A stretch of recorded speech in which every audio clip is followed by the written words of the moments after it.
So, how long have you been living at Miss Barbara's house? Probably about 7 months. 7 months. What's life been like here? I love it here. You love it here? Yeah, I really like it. And when did you first go to Daniel?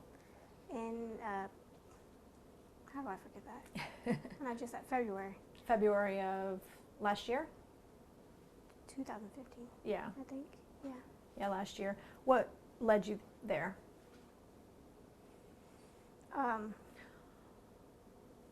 My behavior was terrible.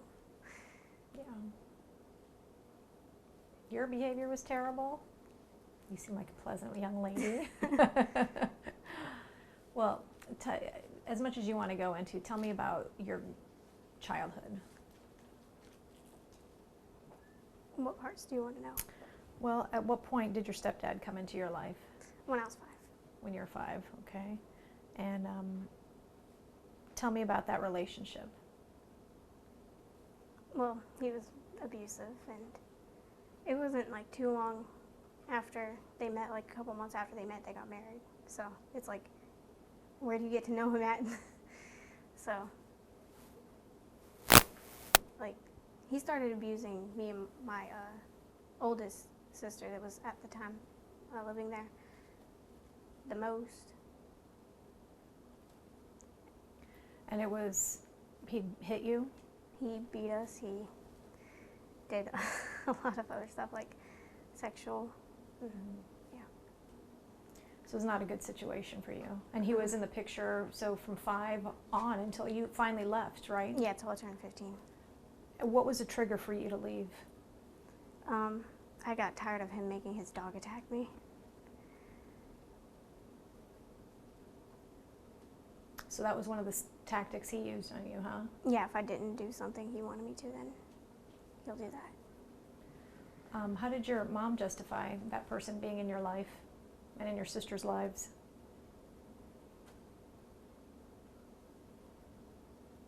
Well, she didn't really do much. I don't know if it's not that she didn't care or she was scared. I don't know. Was he abusive to her as well? There's only one time that I've ever seen him hit her. But I don't remember what it was for. Just something she would not stand up to him for whatever reason, or get you out of, let's say, get you out of that situation. I don't ever remember her trying to help me. What's that like to think back on what you went through for that time? Now that you're in a healthy place where you're cared for appropriately. Can you repeat that? You know, when you think back about all that, it's okay. We're gonna edit this.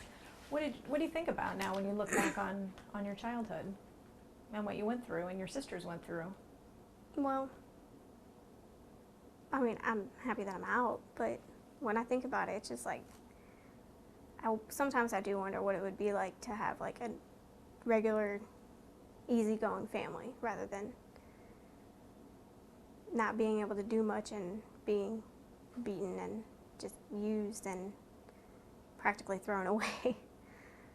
So I think it's interesting that you said you went to Daniel because of your behavior, when obviously it was another person's fault for your behavior. Yeah, you do have some control to a certain extent, but you understand the dynamic that was going on in your life at the time.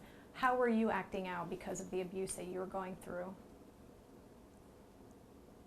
Like, are you talking about when I was actually being abused, when that was going on? Yeah, and you said your behavior was terrible. Like how? What were you doing? Well, I got sent to Daniel from a group home in Madison County. I got Baker acted like 4 times when I was up there. And then I threw stuff at people. I tried fighting people. I threatened people. And then they said they're going to get rid of me, send me to a therapeutic place. So I didn't think it was going to be Daniel, but it was. So this was all going on out west in Madison County, and then you got referred to Daniel? Mm-hmm. Okay. You okay? Are we all right? Okay. I know this probably isn't very easy to talk about, but I appreciate you talking to me about this. It's okay. Why do you want to talk about this now? To help people that went through the same thing or who are going through the same thing. At what point did you realize that what you were going through was not normal? A friend at school told me, because I talked to her all the time about what was going on. She's like, that's not right. I was like, well, I guess I do. I mean, I know now. And so I tried over time to try to get out, but then he threatened me if I told again that he'd kill me, so I was... Did you tell anybody before? When I was in kindergarten, I had showed my kindergarten teacher a handprint on my back from my stepdad. And so when I got home, DCF was there and they were asking them questions and whatnot. My mom and my stepdad said I was riding the bike in the house and I fell in the chimney. I don't know what kind of excuse that is, but they took it. And that was it? Yeah. You didn't try again to reach out to anybody? No, I was too scared of what was going to happen. Explain to people who are watching this or will be watching this what the mentality is when you live in a household like that. Are you constantly afraid? Are you constantly worried? Are there happy moments for you? What? There are a few good moments, but it's kind of harder to remember the good moments because there were more of the bad moments rather than the good moments. So I'd probably have to sit here for a minute to try to think of them. Other than that, so then what would you feel all the time? Well, I was always worrying when I was in that situation. I was always worrying I have to do this to not get this,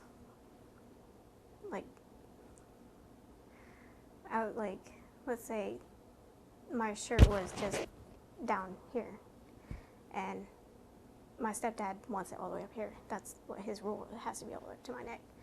So if my shirt was down there, I'd be like, oh, I'm going to have to go change because then I'm going to get yelled at and then I'd probably get beat.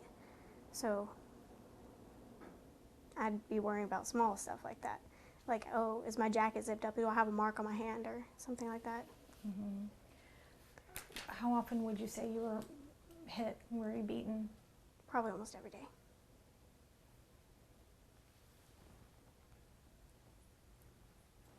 And it was for stupid stuff. Yeah. I mean, there's no reason to get beaten, period. But what you're telling me is you're worrying about your shirt being too low around the neck with stuff like that, or whatever. And I was never allowed to wear jewelry, no makeup at all, no nail polish, and I had to keep my nails cut low. My nails are long now, but he made me dress like a boy, and he didn't want me to be attractive towards other guys. So. And from what I read, that there was a point in middle school where you got a note from a boy who thought you were cute. Yeah. And what happened then? He had found the note, and he asked me what it was, and I was kind of scared, so I had to try to think of an excuse, but I couldn't really, and then he took a wire and started beating me with it. And that almost seemed, because you experienced it daily, that almost seemed normal, right? A normal way for you to live. Yeah. Certainly not a pleasant way for you to live, but normal until that conversation with your friend. Mm-hmm. Can I take my glasses off? Of course. Yeah. Sorry. I'm having difficulties. When your friend told you that's abuse, then what? Well, she told me about what she had used to go through, and she went through almost the same situation as me. So she's the one that practically helped me, get out. But she tried, and then I finally decided I'm gonna actually go tell for myself. But I actually stood up to him and told him, I said, if this happens one time, I'm gonna call the cops. I don't care, because I said, if your dog attacks me one more time, because he was dragging me by my hair at this time, and he was going to put me outside. He did put me outside, but he was on And like as he's dragging me, I was like screaming at him, if that happens, like if his dog attacks me, I'm gonna call the cops. So he locked me outside with the dog. And then so I'm sorry. So when he had locked me outside with the dog had attacked me, and then he had left to go unplug the house phone so I couldn't make any calls. And then I had punched the door because it was glass and it shattered, and I have a scar right here from the glass and right here from the glass from falling on me. So after that, my mom's dog, which I took care of, so it practically, loved me. So he came outside, got the dog off of me, and then I ran inside. I tried to call, the phone didn't work. So I went to his room because there was another phone in there. That one didn't work, and then he came in after me and had shut the door, and he's like, don't tell. He started like begging me and whatnot, and then I like cussed him out. I was like, that was like my last straw. I couldn't do it anymore. I was like, I'm tired of this. I can't deal with your BS anymore. So he had finally let me go out of his room, and then I tried going out the front door. He grabbed me again, and he's like, please don't tell, blah, blah, blah, it's not going to happen again. And I said, I can't believe that. It happens every time you say that. So then he had let me go. He went in the car with my mom, and I had went out the front door going to my neighbor's house to tell them to call the cops for me. And my mom had gotten in the car and drove up to our neighbor's house, like two houses away. And so he comes outside, and he's like, what's going on? And my mom gets out of the car, parks in the driveway, and she's like, don't listen to her, she's crazy. She has no idea what she's talking about. So then I was like, well, dang, I can't do anything because I feel like nobody's going to believe me. So then I started walking back home, and I seen they drove all the way home, and I was still in the guy's yard. So I turned back around, and I was like, you know what, I'm going to go back. So I went back to his house, and then he's like, what was that about? And I had told him everything. He's like, do you want me to call the cops for you? I said, yes, please. And I was like in tears. You had to see the cuts on your arms, Yeah, right? I was bleeding like a lot. And then my side right here, my leg. So why did he put you in the back with the dog that day?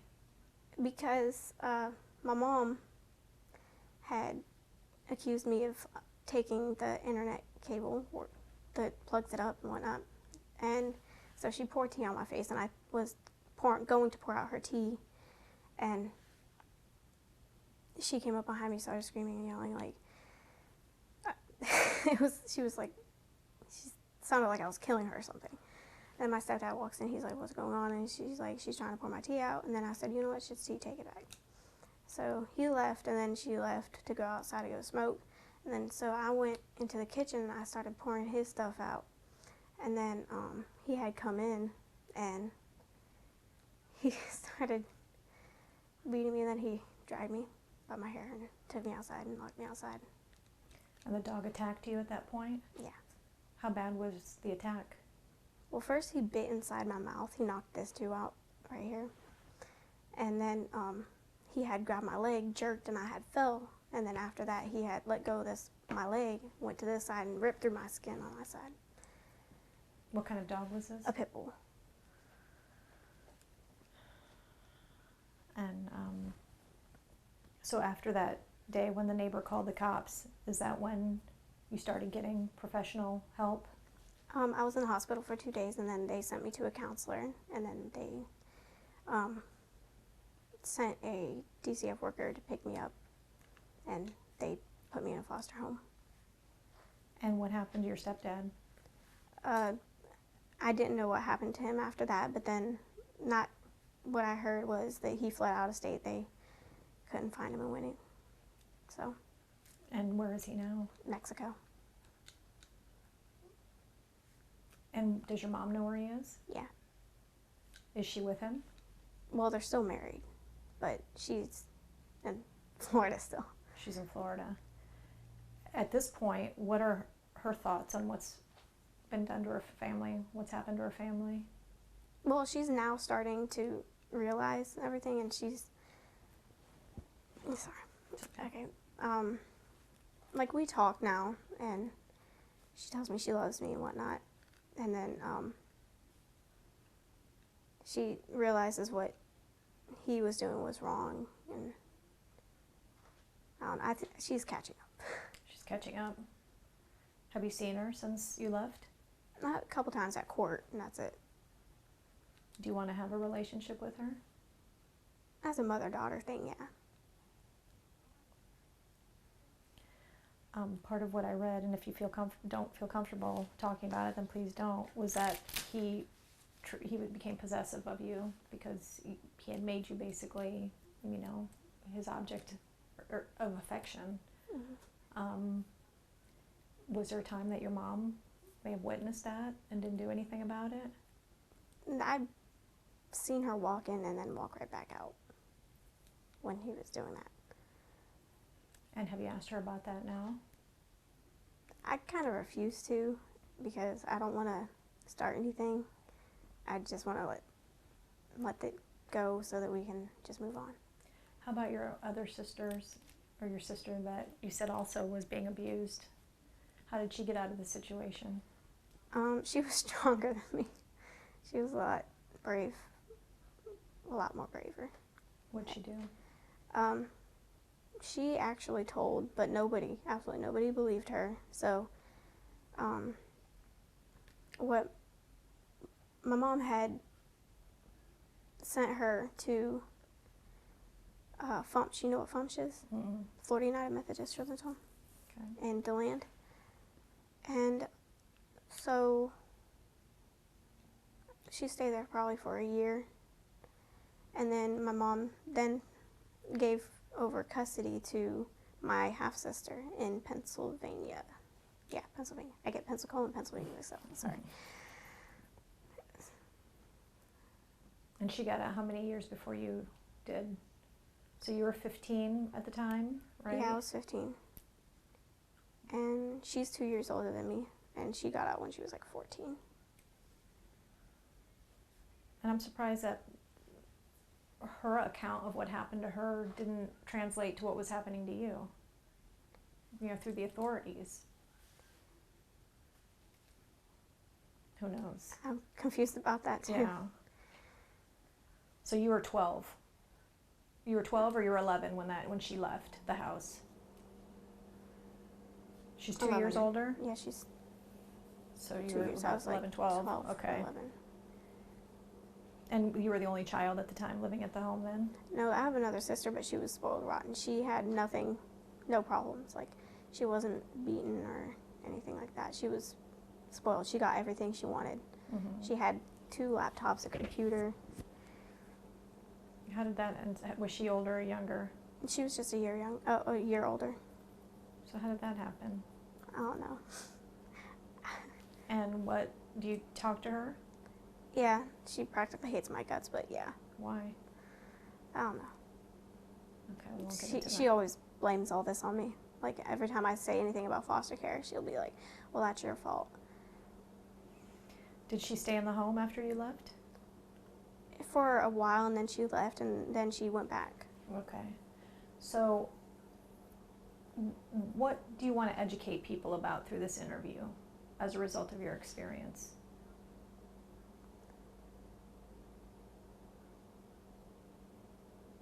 Well, What would you tell somebody who's going through what you went through?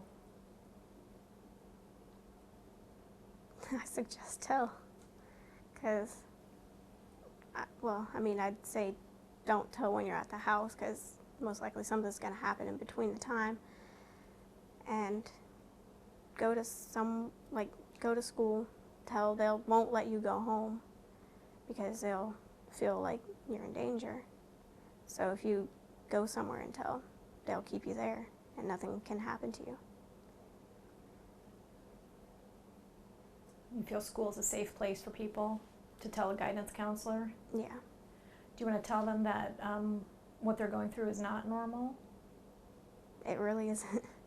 Like, what should they, looking back now, I know it's hard because you've got, because you were a child and, your parents kind of, I don't know, are the center of your life at a certain age. What do you want to tip them off about? Like, this sign, this is not right. Like, For me, I rarely talked to anybody at school because he didn't want me to, and I was scared of what was going to happen because my sister was a big snitch, the one that was spoiled. She always told on everything that I did and who I talked to and when I talked to, like everything. So, being antisocial. You think that's a clue that something may not be going on at home, or that something may not be right at home? Possibly. Anything else? Not a very good hygiene, because for me, he didn't let me take showers, and probably only once a week. And for a few years, he hadn't let me brush my teeth at all. So. I heard you weren't going to school regularly, is that right? I always, like, if I were to go to school, I'd get picked up early. And, you know how we have, like, a certain amount of days that we can miss? All my days would have been used up, and then probably a couple extra. Why weren't you going to school? I don't know the exact reason, but if I wanted to, I would, because I hate staying home. But if I did go to school, I wouldn't be focused either because I'd be worrying about, like, what's going to happen when I get home. If you had shown somebody, I mean, did you have bruises on your body that you could have easily said, look what's going on at home, like you had in kindergarten? Yeah. Yeah. But that seemed like normal to you, like, that's kind of what happens. Yeah. Yeah. Because I like overhear people talking about, like, oh, I'm going to get a whooping when I get home. But I think at the time I thought, like, a whooping was, like, the same thing as getting practically punched the crap out of. Mm-hmm. What are your hopes for the future? I want a good job, like to be a forensic or possibly go into the Marines. And you also kind of, you know, simply by doing this interview, I can tell you want to instill hope in people, right? I mean, Yes. To me, you are the definition of a hero because you overcome dark situations with courage. And I don't know if you feel it, but I think everybody in this room would agree with me. Do you feel that way, that you're courageous? Sometimes. Well, I see that you have an irrepressible smile. Nothing can keep that back.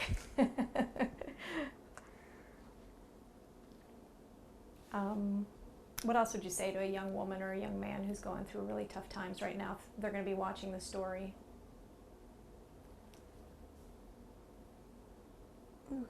The time will end. You're not going to stay in that situation forever. Because,